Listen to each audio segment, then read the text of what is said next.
नमस्ते दोस्तों, मेरे channel the Hindi reader club में आपका बहुत बहुत स्वागत है।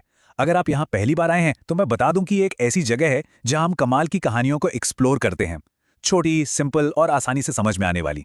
Business, motivation, life lessons, creativity, हम हर चीज को कवर करते हैं एक बार में एक कहानी के साथ। जरा सोचिए, एक बहुत ही हाई स्टेक मिलिट्री ऑपरेशन। घनी अंधेरी रात है, एक देश की राजधानी और दुनिया की सबसे ताकतवर सेना एक मौजूदा राष्ट्रपति को पकड़ने के मिशन पर निकली है। तारीख है 3 जनवरी 2026। सुबह के ठीक 2 बजे हैं। जगह वेनेजुएला की राजधानी कराकस। पूरा शहर गहरी नींद में है, लेकिन किसी को अंदाजा नहीं कि कुछ बहुत बड़ा होने वाला है। और फिर अचानक रात का सन्नाटा जोरदार धमाकों से टूट जाता है। नीचे उड़ते हुए जहाज़ों की गूंज और एक के बाद एक होते धमाकों ने मानो पूरे शहर को हिलाकर रख दिया। देखिए, ये कोई आम हमला नहीं था, ये थी यूएस स्पेशल फोर्सेस, जो वेनेजुएला की जमीन पर एक टॉप सीक्रेट मिशन को अंजाम दे रही थीं। तो सवाल ये उठता है कि आखिर वेनेजुएला के दिल में चल क्या रहा था? ये समझने के लिए हमें उस शख्स को जानना होगा जो इस पूरे ऑपरेशन के केंद्र में था। इस पूरे ऑपरेशन का टारगेट थे निकोलस मेड्यूरो, वेनेजुएला के विवादास्पद राष्ट्रपति। अब बड़ा सवाल ये है कि आखिर वो अमेरिका के निशाने पर आए कैसे? देखिए, उनका सफर ना शुरू से ही विवादों से भरा रहा। 2013 में वो ह्यूगो चावेज के बाद सत्ता में आए, फिर 2018 और 2024 में ऐसे चुनाव जीते जिन पर अंतर्राष्ट्रीय स्तर पर धोखाधड़ी के आरोप लगे। लेकिन कहानी में असली मोड़ आया साल 2020 में। साल 2020 में यूएस जस्टिस डिपार्टमेंट ने मदुरो पर बहुत ही संगीन आरोप लगाए। मतलब नार्को टेररिज्म, कोकेन की तस्करी और तो और कार्टेल ऑफ द सन्स नाम के एक बड़े ड्रग गैंग को लीड करने जैसे इल्जाम। अब ये जो रेड हुई ना, ये कोई अचानक लिया गया फैसला नहीं था। नहीं, ये तो महीनों से बढ़ रहे सैन्य दबाव का नतीजा था। तो चलिए समझते हैं कि इस ऑपरेशन की जमीन तैयार कैसे हुई। इसकी शुरुआत हुई अगस्त 2025 में, जब अमेरिका ने कैरेबियन में अपनी मिलिट्री बिल्डअप शुरू की। फिर सितंबर में ड्रग तस्करी के शक में जहाज़ों पर हमले हुए। दिसंबर आते आते तो यूएस फोर्सेस ने वेनेजुएला का कच्चा तेल ले जा रहे टैंकरों को भी जब्त करना शुरू कर दिया। और फिर 2 जनवरी को राष्ट्रपति ट्रंप ने साफ साफ ऐलान कर दिया कि अब एक्शन वेनेजुएला के अंदर होगा। इस बेहद बोल्ड और खतरनाक मिलिट्री कैंपेन को एक कोड नेम दिया गया, ऑपरेशन एब्सोल्यूट रिजॉल्व। तो चलिए अब आते हैं कहानी के सबसे रोमांचक हिस्से पर। आखिर ये पूरी गिरफ्तारी हुई कैसे? देखते हैं एब्सोल्यूट रिजॉल्व के अंदर असल में हुआ क्या था। खुद राष्ट्रपति डोनाल्ड ट्रंप ने मादुरो के ठिकाने को कराकस के दिल में एक भारी किलेबंद सैन्य किला बताया था।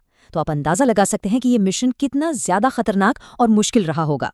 ये एक बहुत ही कॉम्प्लेक्स ऑपरेशन था, जिसे 4 स्टेप्स में पूरा किया गया। स्टेप 1, करीब 150 विमानों ने हवाई हमले किए, कराकस में ब्लैकआउट कर दिया और उनका एयर डिफेंस सिस्टम तबाह कर दिया। स्टेप 2, इसी अंधेरे का फायदा उठाकर डेल्टा फोर्स यानी अमेरिका के टॉप कमांडो राजधानी में घुस गए। स्टेप 3, उन्होंने सीधे मादुरो के घर पर धावा बोला और इससे पहले कि वो अपने सेफ रूम तक पहुंच पाते उन्हें धर दबोचा। और आखिर में स्टेप 4, मादुरो और उनकी पत्नी दोनों को पकड़कर पास में ही मौजूद एक यूएस वॉरशिप पर ले जाया गया। तो मादुरो की गिरफ्तारी तो हो गई, लेकिन इसके बाद वेनेजुएला और पूरी दुनिया में क्या हुआ? भाई, इसका असर बहुत गहरा और दूर तक जाने वाला था। और ये था ऑपरेशन का नतीजा। निकोलस मदुरो यूएस कस्टडी में, एक ग्रे स्वेटसूट पहने हुए, आंखों पर पट्टी बंधी है। ये तस्वीर देखते ही देखते पूरी दुनिया में वायरल हो गई। उधर वेनेजुएला में सत्ता तुरंत वाइस प्रेसिडेंट डेल्सी रोड्रिगेज के हाथों में आ गई। उन्होंने एक्टिंग प्रेसिडेंट के तौर पर चार्ज संभाला और इस अमेरिकी कार्रवाई को साफ साफ एक अपहरण बताया। और इस एक घटना ने ना पूरी दुनिया को 2 हिस्सों में बांट दिया।